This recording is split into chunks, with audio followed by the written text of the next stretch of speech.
Welcome to the crime counter news India channel. Gannavaram Amaravati చేరుకున్న లోకేష్ భువనేశ్వరి అభిమానులకు ఘన స్వాగతం. తెలుగుదేశం జాతీయ ప్రధాన కార్యదర్శి నారా లోకేష్ చంద్రబాబు సతీమణి భువనేశ్వరి అమరావతి చేరుకున్నారు. గన్నవరం విమానాశ్రయంలో లోకేష్ భువనేశ్వరులకు పార్టీ నేతలు ఘన స్వాగతం పలికారు.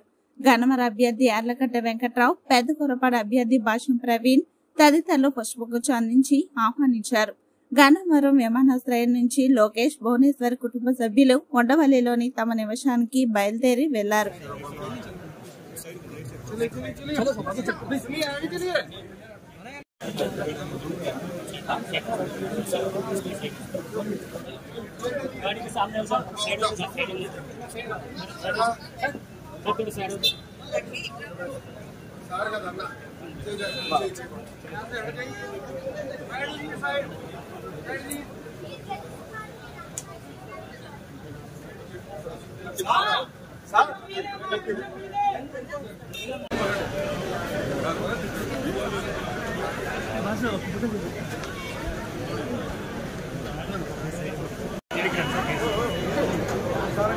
लगेज